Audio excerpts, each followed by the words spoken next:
Bismillah, alhamdulillah, wassalatu wassalamu ala rasulillah, wa ala alihi wa sahbihi wa sallam. Respected brothers and sisters in Islam, Assalamu alaikum wa rahmatullahi wa barakatuh. I would like to first thank Nur-Ul-Islam for giving the youth this opportunity to speak with you tonight. We rarely get these opportunities in the community, but Nur-Ul-Islam has always been an advocate for the youth. You might be thinking I'm going to speak to you tonight about the importance of fasting or about spending your money in the month of Ramadan. But I'm sure you've already heard about all these topics already. Instead, I wanted to speak briefly to you about developing the Islamic community. MashaAllah, we have accomplished so much in South Florida. For example, we have countless masajids all across the area. We have several Islamic schools, such as Al-Azhar, Salat Tawfiq, and of course Nur-Ul-Islam Academy. Our centers are filled with weekly classes and madrasas, and we have multi-purpose halls being built. While we have all these facilities and assets, there is one aspect that is missing throughout the South Florida community. You see, we spend all our time and money in developing these buildings, but we tend to neglect our resources in developing individuals who will occupy these buildings and benefit from them, specifically the Muslim youth. Are we taking time to develop, to train, and to educate our future? This process has to start at home, with our parents. Our parents take the time to send us to school. They spend countless dollars in our college education. They want us to have the best education, a top-paying job, and be successful in this society. But are we compromising our Islamic identity for this dunya?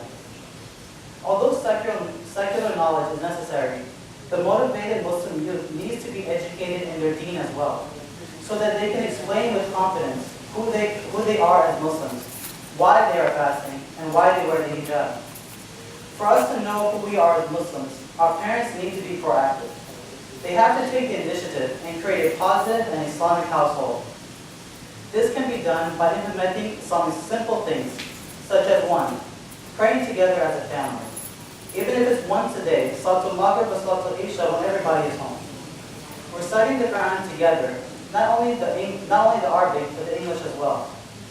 Practicing daily Islamic etiquette, having dinner together, reciting the du'as, and having good manners and speech with one another. And learning together, having a family class once a week.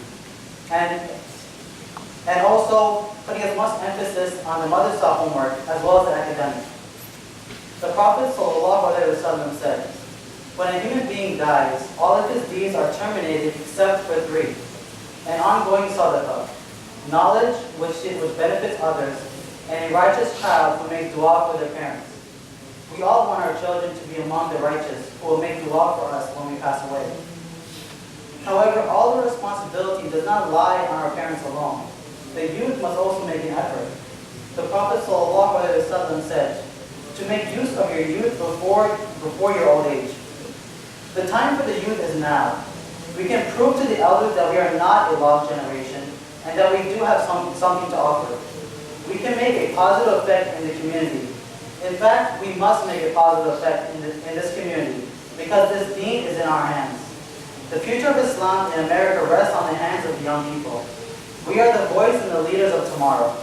If we don't realize what's at stake, we may be making it more difficult for our children and future generations to come. But how do you as a youth make the most impact on society? The most effective way is to be connected to some sort of Islamic group, whether it be FAYM, your local masjid, or even the MSA at the college level. It is difficult to achieve your full potential alone, but if you connect yourself to a jama'ah, you will find others striving for the same cause. Remember, on the Day of Judgment, Allah will not ask you about your basketball or your cricket skills, or how many degrees you've earned. Allah will ask you how you spent your life in this world, including how you spent your youth. The Prophet ﷺ said that one of the 7 people who will be shaded on the Day of Judgment will be the youth who grew up in devotion to Allah. It's never too early to start working towards pleasing Allah. Our parents can begin by playing a fundamental role in the home, and our youth need to recognize the potential and the importance of staying connected and involved in the Islamic work.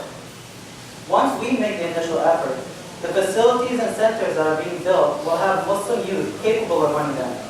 It is the involvement and the motivated Muslim youth that will continue on and expand the development of our Islamic community. I ask Allah to guide our parents, to recognize the important role they play in our lives. And I ask Allah to bless and motivate the youth to stay active in the community. I ask Allah to forgive me if I made any mistakes, and to accept all of our efforts during this month of Ramadan. Let us make the most of these last 10 days, and may He grant us a joyous and blessed Eid, inshallah. Assalamu alaikum. Thank you, brother.